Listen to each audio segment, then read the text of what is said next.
Well students, in this part हम इस poem women work का मोस्ट इम्पॉर्टेंट स्टैंजा डिस्कस करेंगे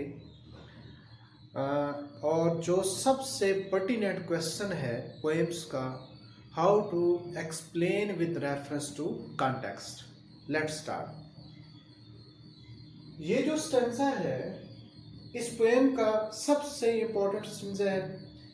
एग्जाम में आप देखेंगे, मॉडल पेपर्स, पास्ट पेपर देखेंगे तो काफ़ी दफ़ा आपको ये स्टैंजा जो है आपकी नज़र से गुजरेगा विमेन वर्क का। Let's start. Explain with reference to context वाले क्वेश्चन के 3 पार्ट्स हैं। सबसे पहले आपने क्या लिखना है, रेफरेंस लिखना है, उसके बाद आपने कॉन्टेक्स्ट लिखना है, फिर आपने उन्हीं लाइन्स को एक्सप्लेन करना है। तो इसका रेफरेंस क्या लिखेंगे हम, उसकी हम हेडिंग देंगे कि these lines have been taken from the poem.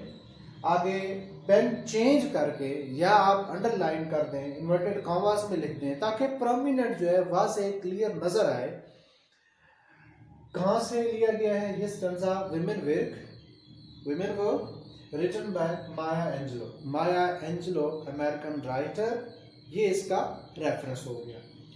Context में हमने क्या लिखना होता है उस पोएम का, यानी वो जो लाइन्स दी गई हैं उनको हमने बकिया जो पोएम है, रेस्ट ऑफ द पोएम के जितनी भी लाइन्स हैं उनके साथ हमने रिलेट करना होता है।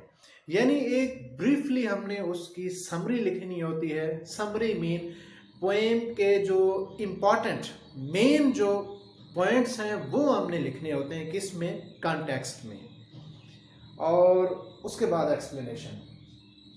अब इसमें देखें कि इन दिस पोएम, देखिए इन दिस लाइन्स हमने नहीं कहा है, इन दिस स्टैंजा हमने नहीं, इन दिस पोएम कहा है। In this poem the poet's represents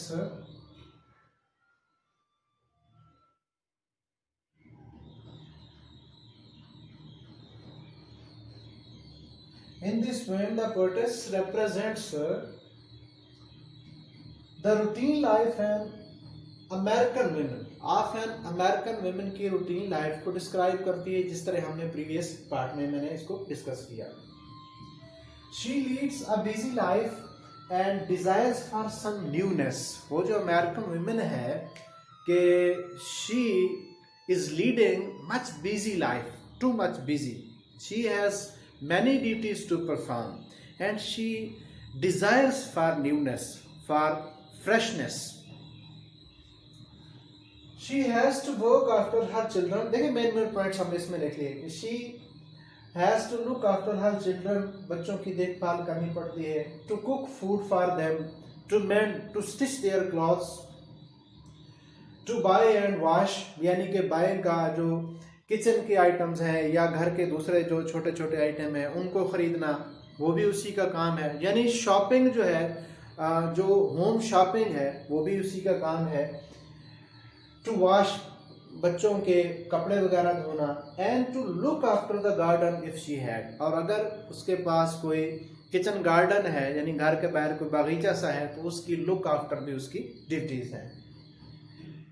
she appeals to nature for some relief, that's why out of these duties, out of this dull routine of life, इस dull routine of life की वजह से जो है she is bore, she feels boring महसूस करती है अपने आप को, and she appeals, she requests natural objects for some relaxation। हमने इस तरह इसको, ये जो लाइन्स दी गई हैं नेचुरल ऑब्जेक्ट्स इसमें डिस्कस है, सन है, रेन है, मून है, स्टार्स हैं, इसको हमने इस पैराग्राफ कॉन्टेक्स्ट में हमने लिंक किया। अब एक्सप्लेनेशन में उन्हीं लाइन्स को हमने एक्सप्लेन करना है जो गिवन है पेपर में। लेकिन एक बात याद रखें कि जब आप एक्सप्लेन कर रहे हो, आप एक पैराग्राफ लिख रहे हैं ना, आप प्रोज में लिख रहे हैं, पोएट्री तो नहीं लिख रहे, आप एक पैराग्राफ लिख रहे हैं। और पैराग्राफ की सबसे बड़ी जो खासियत है, इसकी जो खूबी है पैराग्राफ की जो होनी चाहिए वो ये है, the paragraph should be complete. Paragraph complete होना चाहिए। कंप्लीट होने का मतलब है कि जब पैराग्राफ पढ़ने वाला जो एग्जामिनर है, जो रीडर है, वो पढ़े तो उससे ये लगे कि आप कुछ कहना बाकी नहीं है। जो मैसेज कन्वे करना चाहता था जो लिखने वाला, जो राइटर है, वो कन्वे हो गया। यानी उससे ये फील ना हो कि अभी कुछ कहना बाकी है, पैराग्राफ आपका इनकम्प्लीट ना लगे, कंप्लीट होना चाहिए। ये एक ज़हन में रखें बात। द पोएटिस, अब इसकी एक्सप्लेनेशन जो है, the poet's describes natural objects very beautifully in these lines. In lines में बड़ी खूबसूरती के साथ जो नेचुरल ऑब्जेक्ट्स हैं उनको वो डिस्क्राइब करती है पहले तो, और फिर इसका वो मैसेज क्यों इनको डिस्क्राइब करती है, दो बातें इसमें हैं। कौन कौन से नेचुरल ऑब्जेक्ट्स हैं? सन है, रेन है, स्काई है, कर्विंग स्काई, यानी कि एक ब्यूटीफुल बेंट है स्काई में, माउंटेन है, ओशंस है, लीव्स हैं, स्टोन्स हैं, स्टार्स हैं, शाइनिंग स्टार्स हैं, शाइनिंग ग्लोइंग मून है। इनको बड़ी खूबसूरती के साथ उसने कंपैक्ट किया in this stanza of the poem. She says, she यहाँ पे पोएटिस नहीं, शी यहाँ पे अमेरिकन विमेन की जबान से वो कह रही है कि she says the sun, rain and the sky which is bented, sky which is bented, in bent form the sky looks very beautiful, which is bented, and the mountains, oceans and the leaves on the trees, और पत्तों पे जो खूबसूरत दरख्त है, and stone and shining stars and moon, और चमकता हुआ, चमकता ग्लेरिंग, शाइनिंग, ग्लोइंग मून है, स्टार्स है। यानी रात को अगर हम आसमान की तरफ देखें और सितारों भरी रात होती है, चांद एक बादशाह की तरह दरमियान में चमक रहा होता है, तो बड़ा ही लवली और खूबसूरत एक प्लेजेंट साइट होता है। वो कोशिश की है पोएटिस ने डिस्क्राइब करने की। Oceans and leaves on the trees and stone and shining stars and moon, I need your company as I feel comfortable in your company.